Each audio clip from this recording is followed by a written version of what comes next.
Havia muito tempo que a morte escarlate devastava todo o país.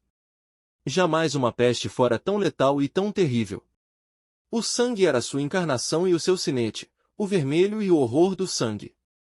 Começava com dores agudas, com um desvanecimento súbito, e logo os poros se punham a sangrar abundantemente. Sobrevinha, então, a decomposição.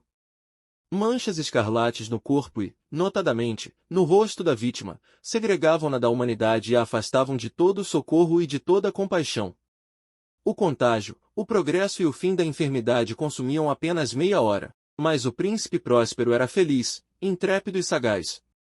Quando os seus domínios minguaram a metade de almas vivas, convocou 1 milhar de amigos fortes e de corações alegres, escolhidos entre os cavalheiros e damas da sua corte. E, com eles, formou um refúgio recôndito em uma de suas abadias fortificadas. Tratava-se de uma vasta e magnífica construção, criação dele mesmo, o príncipe, conforme seu gosto excêntrico e majestoso. Rodeava a construção um muro espesso e elevado, guarnecido de portões de ferro. Uma vez transpostos os muros pelos cortesãos, estes se serviram de fornalha e de vigorosos martelos para soldar os ferrolhos. Deliberaram entrincheirar-se contra os súbitos impulsos ou os desesperos provenientes do exterior e lacrar todas as saídas aos frenesis do interior. A abadia estava amplamente abastecida. Graças a tais cuidados, os cortesãos poderiam enfrentar o contágio. Que o exterior se arranjasse como pudesse. De sua feita, seria uma loucura afligir a alma com meditações sobre a peste. O príncipe havia fornido aquele refúgio com todos os meios prazerosos. Havia bufões, improvisadores, bailarinos, músicos, formosuras de todas as espécies. E havia, também, o vinho. Todas essas belas coisas havia no interior, além da segurança. Lá fora, disseminava-se a morte escarlate. Foi ao fim do 5º ou 6º dia em seu refúgio, enquanto a peste fazia grandes estragos além das muralhas, que o príncipe Próspero proporcionou aos convivas um baile de máscaras da mais insólita magnificência. Que quadro voluptuoso era o baile de máscaras! Permitam-me descrever os salões onde o festim ocorreu. Havia uma série de 7 salões imperiais. Em muitos palácios, esta série de salões forma amplas perspectivas, em linha reta quando as portas se descerram de par em par, de tal forma que a vista penetra até o fundo, sem qualquer obstáculo. Aqui, o caso era assaz diferente, como se era de esperar da parte daquele duque e de sua inclinação pelo bizarro. Estavam as salas dispostas de forma tão irregular que a vista não poderia compreender senão um salão de cada vez. Ao término de um espaço de 20 ou 30 jardas, via-se uma brusca curva e, a cada esquina, o ambiente assumia um aspecto diferente. À direita e à esquerda, e ao meio de cada parede, uma alta e estreita janela gótica abria-se para um corredor fechado, que seguia a sinuosidade dos cômodos. Cada janela era guarnecida de vitrais cujas cores harmonizavam-se com a tonalidade dominante da decoração do salão para o qual se abria. O que ocupava a extremidade oeste, por exemplo, era decorado de azul e os vitrais eram de um azul vívido.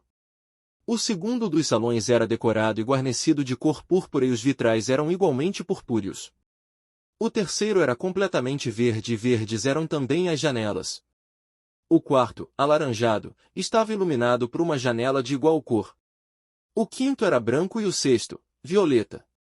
O sétimo era rigorosamente forrado por tapeçaria de veludo negro, que revestia o teto e as paredes, e que caía em pesadas rugas sobre um tapete do mesmo material e de mesma cor. Mas, neste salão, a cor dos vitrais não correspondia ao da decoração, os vitrais eram escarlates, de uma tonalidade intensa de sangue. Ora, em nenhuma daquelas salas se viam lâmpadas ou candelabros em meio à profusão de adornos em ouro, que se espalhavam em todos os cantos, ou se dependuravam ao teto. Não havia lâmpadas ou velas. Luz alguma dessa natureza emanava na sequência de salas. Porém, nos corredores que as envolviam, exatamente em frente de cada janela, elevava-se uma pesada trípode com um braseiro, a projetar seus raios através dos vitrais coloridos, iluminando deslumbrantemente a sala. Perfazia-se uma miríade de formas cambiantes e fantásticas. Mas, na sala voltada ao poente, na câmara negra, a claridade do braseiro, que se refletia sobre as negras tapeçarias, através dos vitrais sangrentos, era sobremodo sinistra e incidia sobre as faces dos imprudentes que ali entravam, conferindo-lhes um aspecto de tal forma estranho que muitos poucos dançarinos se sentiam com suficiente coragem para penetrar no recinto. Também nesse salão se erguia, amparado no muro oriental, um gigantesco carrilhão de ébano. Seu pêndulo oscilava com um tic-tac surdo, pesado, monótono, e quando os ponteiros dos minutos haviam percorrido todo o seu círculo, e a hora se completava, provinha dos pulmões de bronze um som claro, estrepitoso, profundo e extraordinariamente musical, mas de um timbre tão regular que, de hora em hora, os músicos da orquestra eram obrigados a interromper por alguns segundos a execução, para escutar a música das horas, e os dançarinos cessavam, à força, as suas evoluções. Uma momentânea perturbação graçava aquela multidão alegre. Enquanto soava o carrilhão, era possível notar que até os mais arrojados empalideciam e os de maior idade e reflexão passavam a mão à fronte, como se abandonados a uma meditação confusa ou a um devaneio. E, mal se dissipava o eco das horas, circulava no ambiente leves risadas. Os músicos olhavam uns aos outros e se riam dos próprios nervos e da própria loucura, e juravam, em voz baixa, que, da próxima vez em que soasse o carrilhão, não sentiriam o mesmo desconforto. Mas, no entanto, quando decorridos os 60 minutos da hora desaparecida, que continha os 3.600 segundos, quando irrompia uma nova batida do relógio fatal, reproduzia-se o mesmo estremecimento, os mesmos calafrios e os mesmos devaneios febris. Apesar disto, a orgia continuava alegre e magnífica. O gosto do duque era especialmente singular, tinha a vista apurada para as cores e aos efeitos que estas produziam. Desdenhava dos gostos da moda. Seus planos eram temerários e selvagens e suas concepções brilhavam com um bárbaro esplendor. Alguns o julgavam louco. Mas os seus cortesãos sabiam que não. Todavia, era preciso vê-lo, tocá-lo, para assegurarem-se de que ele não estava de fato ensandecido. Para esse baile, havia o príncipe se ocupado, pessoalmente, da decoração do mobiliário das salas e foi o seu gosto pessoal que elegera o estilo das máscaras. Dúvidas não pode haver de que eram concepções grotescas, tudo era deslumbrante e brilhante. Havia coisas chocantes, fantásticas, muito do que depois foi visto no Hernani. Havia figuras arabescas, com membros e adornos desconformes, fantasias delirantes como a loucura. Havia muito de belo, de licencioso, de bizarro, algo de terrível e não pouco do que produzia repugnância. Era como se uma miríade de sonhos deslizasse de um lado para o outro nas 7 salas. E tais sonhos se contorciam em todos os sentidos, tomando a cor dos salões, fazendo com que a estranha música da orquestra parecesse o eco de seus próprios passos. Mas logo soava o relógio de ébano no salão dos veludos. Então, por um momento, tudo se detinha, tudo emudecia, salvo o ecoar do relógio. Tudo se congelava em suas posturas. Mas os ecos do carrilhão se desvaneceram, não duraram senão um momento, e, mal se extinguiram, as gargalhadas, mal reprimidas, ecoavam por todos os cantos. E a música voltava a tocar, reavivando os sonhos. Aqui e ali os dançarinos retomavam as evoluções, mais alegre do que nunca, refletindo a cor dos vitrais atrás dos quais fluíam os raios do braseiro. Porém, no salão do extremo ocidental, não havia máscara alguma que se atrevesse a penetrar, porque a noite declinava. Ali se descerrava uma luz de um escarlate profundo, através dos vitrais cor de sangue, e a escuridão das cortinas tingidas de negro era aterradora. E, para aqueles que punham os pés sobre os tapetes, brotava do relógio de ébano um clangor ainda mais pesado, mais solenemente enérgico do que o que chegava aos ouvidos dos mascarados que se divertiam nos salões mais distantes. Mas esses outros salões estavam repletos e o coração da vida ali febrilmente pulsava, e o baile continuava, chegava ao seu ápice, quando do carrilhão soou a meia-noite.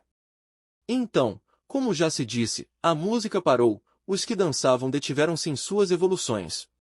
E a angustiante imobilidade a tudo dominou. Agora, porém, o carrilhão bateria 12 vezes. Desta vez, porque ecoou mais longamente o carrilhão, inseriram-se nos pensamentos dos que se atiravam à diversão um maior volume de meditações. E talvez, por isso mesmo, muitos do que compunham a multidão, antes de se esgotarem os derradeiros ecos das últimas horas dadas, puderam perceber a presença de um mascarado que, até aquele instante, ninguém notara. E, tendo se espalhado, aos sussurros, a notícia daquela intrusão, insinuou-se na multidão um murmúrio indicativo de surpresa e desaprovação, que evoluiu para o terror, horror e repugnância. Numa multidão fantasmagórica como a que descrevi, era necessário, sem dúvidas, que fosse a aparição absolutamente extraordinária para ensejar tal sensação. A licenciosidade carnavalesca daquela noite era, realmente, quase sem limites. Mas a personagem em questão havia transcendido a extravagância de um Herodes e ultrapassado os amplos limites do decoro que o príncipe estabelecera. Há nos mais temerários corações cordas que não se deixam tocar sem emoções. Até entre os depravados, para quem a vida e a morte são igualmente um brinquedo, há coisas com as quais não se pode brincar. Os convivas pareciam sentir, profundamente, a inconveniência dos trajes e da conduta do estranho. Era ele alto e delgado. Estava envolto com uma mortalha funerária da cabeça aos pés. A máscara, que me ocultava as faces, reproduzia fielmente o semblante de um rígido cadáver, que um exame apurado teria dificuldades em perceber o engano. Ora, aquela frenética multidão bem poderia tolerar, e mesmo aprovar, aquela desagradável figura, acaso o mascarado não tivesse adotado a representação da morte escarlate. Suas roupas estavam enodoadas de sangue e a sua ampla testa, assim como as suas feições, salpicadas do horror escarlate. Quando os olhos do príncipe Próspero focaram a espectral figura, que com solenes e enfáticos movimentos, feitos para melhor representar o seu papel, evoluía aqui e ali entre os dançarinos, caiu numa violenta comoção e estremecimento, tomado pelo terror e pela repugnância. E, segundos depois, sua fronte turvou-se de ira. Quem se atreve? Perguntou com rouca voz aos cortesãos que o rodeavam. Quem ousa nos insultar com esta ironia blasfema? Segurem-no e desmascarem-no, para que saibamos a quem iremos enforcar. Nos altos das ameias, ao amanhecer, encontrava-se o príncipe Próspero, ao pronunciar estas palavras, no salão oriental, ou câmara azul, e a voz do príncipe Próspero ressonou potente e clara pelos 7 salões, pois o príncipe era um homem impetuoso e forte, e a música havia cessado a um gesto de sua mão.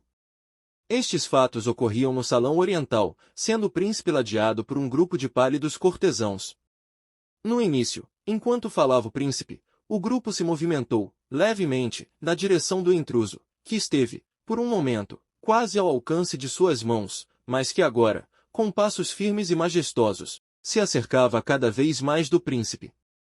Mas, em razão do indefinível terror que a audácia do mascarado havia inspirado em todos aqueles que ali se reuniam, ninguém estendeu a mão para agarrá-lo, mesmo quando, sem qualquer obstáculo, passou a 2 passos da pessoa do príncipe. E tanto que a mesma assembleia, como que obediente a um só movimento, recuou do centro do salão às paredes. O mascarado seguiu, sem interrupção, o seu caminho, com os mesmos passos solenes e bem medidos, com os quais, desde o início, se distinguira, passando da sala azul à púrpura, da sala verde à laranjada, e desta à branca, e da branca à violeta, sem que houvesse quem o detivesse. Então o príncipe Próspero, tomado de ira e de vergonha pela covardia momentânea, precipitou-se através das 6 salas, sem que ninguém o seguisse, porque um temor mortal se apoderara de todos os convivas. Brandiu um punhal e se aproximou a uma distância de 3 ou 4 passos do fantasma que se retirava, quando este último, ao aproximar-se da sala de veludo, voltou-se bruscamente, afrontando aquele que o perseguia. Ecoou um grito agudo e o punhal caiu, como um relâmpago, sobre o tapete fúnebre, onde o príncipe Próspero tombou morto, instantaneamente. Então, invocando a frenética coragem do desespero, a multidão de mascarados precipitou-se à sala negra, e, agarrando-se ao desconhecido, que se mantinha imóvel e ereto como uma grande estátua à sombra do carrilhão, viu-se presa de um terror inominável, ao perceber que não havia forma tangível alguma sob a mortalha e sob a máscara cadavérica. Todos reconheceram, então, que ali estava presente a morte escarlate. Ela se insinuara como um ladrão noturno, e todos os convivas tombaram, um a um, nos salões das orgias, manchados de sangue, morrendo na mesma postura desesperada em que desabaram.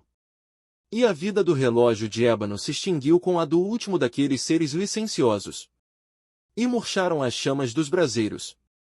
E as trevas, e a ruína e a morte escarlate deitaram sobre tudo seu ilimitado domínio.